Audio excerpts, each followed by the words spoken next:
What happened here in the middle of the Pacific Ocean is still hard to explain. The Navy received reports of a giant object potentially resting on the ocean floor. Nobody knew what to expect, so everyone's mouth dropped when a massive old plane was suddenly hoisted out of the water. But that was just the beginning. When they looked inside, things got even crazier. Before we start our story, smash the like button, make sure to subscribe, and hit the notifications bell so you won't miss any new stories. After a 2-hour trip, the crew and their crane reached the detected object's location. Everyone was focused and ready as the crane's large cables were lowered into the depths of the sea, accompanied by a diving robot. This robot was used to attach the cables to whatever was down there, but it also provided much-wanted camera footage, which was at least as exciting. Everyone on the ship was glued to the screen showing the camera footage, so when the robot showed the image of a large plane on the ocean floor, gasps were heard all around.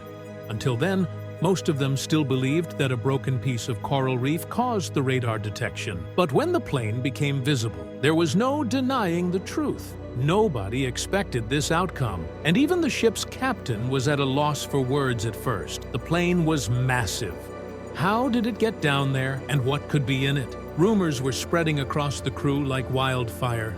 Maybe it was a private jet owned by someone with money way back when? No.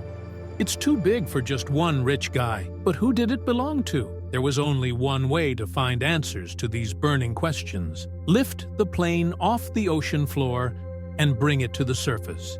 The Navy diving robot anchored the cables to secure points on the plane, and then the job was transferred to the crane module on board the ship.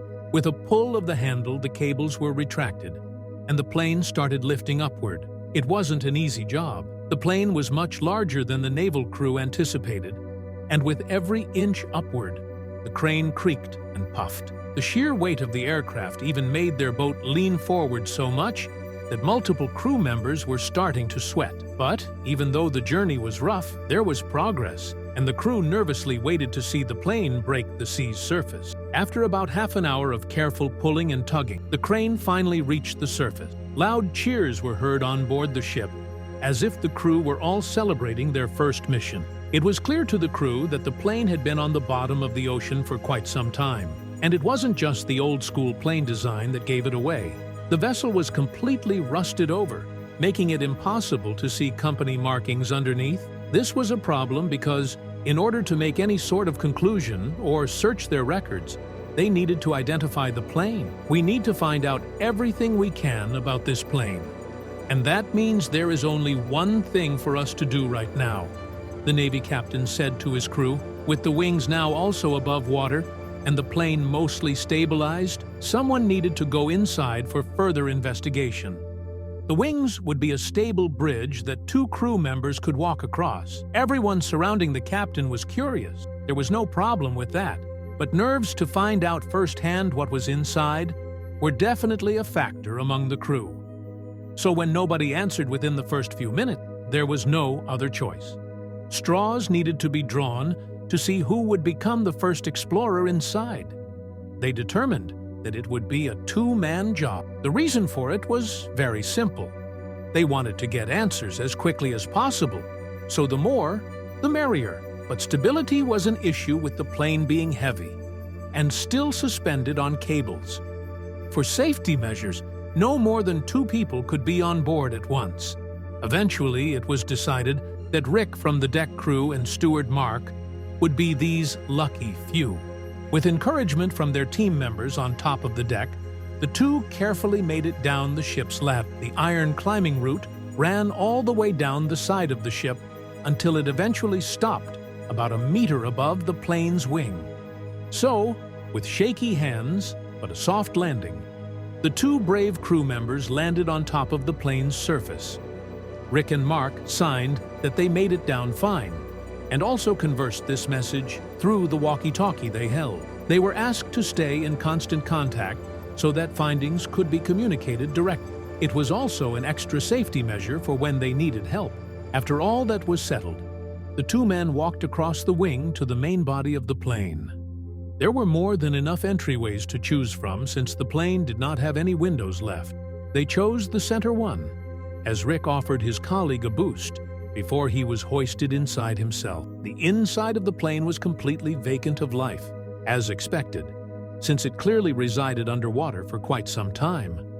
But they did, however, make another quick observation. There were multiple rows of chairs on the plane, and each had its own individual number. This was a passenger plane. Rick communicated with his captain via walkie-talkie. Shortly after that, they made another important discovery. They found a serial number on one of these chairs, which dated back to 1970. "What the hell happened here?" Mark asked his colleague. Rick shrugged his shoulders and continued with his search, hoping that whatever was left inside the plane could provide answers. After a while, without any clue, the two men visited the only area in the plane that remained unsearched, the pilot's cockpit. It was also the only room inside the vessel that still had a door in it. "Are you ready to pull?" Rick asked, and Mark nodded. Rick had already tried to open the door by its handle, but since it was completely rusted over, a simple thud wouldn't surface in opening this closed section. Both men needed to put their entire body weight on the handle and lean back with all their might to make the door cooperate. But their efforts were luckily rewarded when this iron blockade started to squeak loudly. The door opened, finally revealing the pilot's control room behind it. And it was glorious. The cabinet contained hundreds of buttons and other gadgets. The room looked like it belonged in an old-school James Bond movie, making it clear that flight technology had grown much more sophisticated over the years. However, the most important discovery was made in a smaller package. In the middle of the cockpit was a small metal box. It was rusted over, just like most of the plane. But when the two men opened it, they found something still completely intact. Rick and Mark stared at a sealed plastic bag, and inside it was a recorder. The two men immediately knew this finding was significant, so they informed their commander about it. And indeed, their enthusiasm about the find was shared by their captain. Through the walkie-talkie, they were instructed to open the bag, and to their surprise, the plastic seal held up all those years.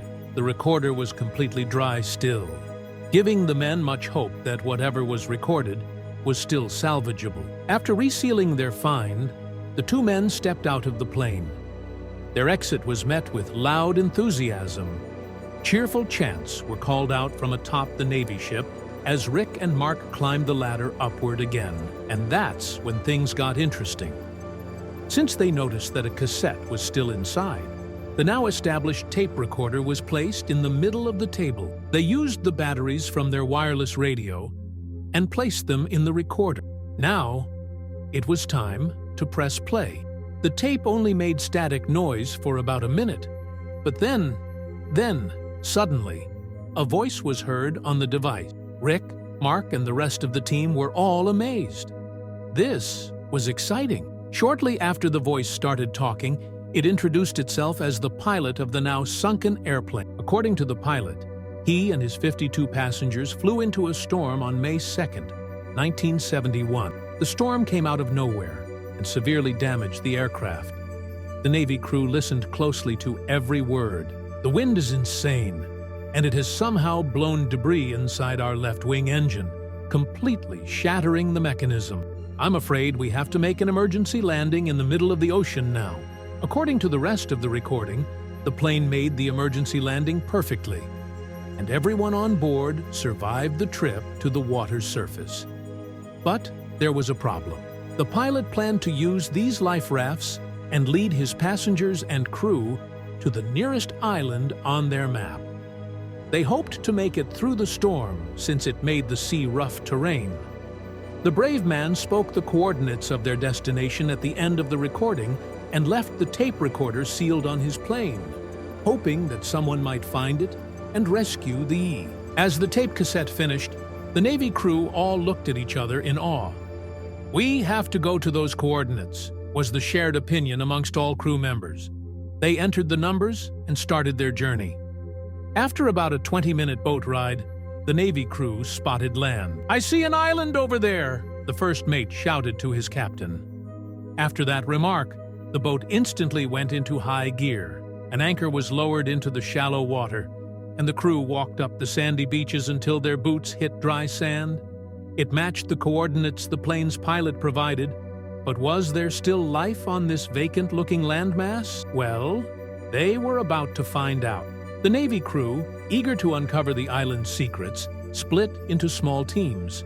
At first, they found no signs of life, no footprints, no campfires, nothing to indicate human presence. As they ventured deeper, they discovered faint traces of habitation: weathered cloth, a broken pot, and an old fire pit. Soon they stumbled upon remnants of makeshift shelters. Someone lived here, Mark whispered. Then it dawned on them. This was where survivors from the plane had settled. The silence became heavy. Mark and Rick sensed it first. Moments later, figures emerged from the trees surrounding them. A woman stepped forward, motioning them to follow. With no other option, they obeyed. They arrived at a village, a thriving community with wooden huts, gardens, and animals. As they walked in, wary eyes watched them. Inside a central hut, they met an elderly man with white hair. "You found us," he said warmly. "I'm the pilot." The 89-year-old pilot recounted their story. After the crash, they reached the island, hoping for rescue. When none came, they built a new life. Over time, the original adults passed, but their children grew up, forming a self-sufficient society. The Navy crew offered them passage back to civilization. The younger ones hesitated.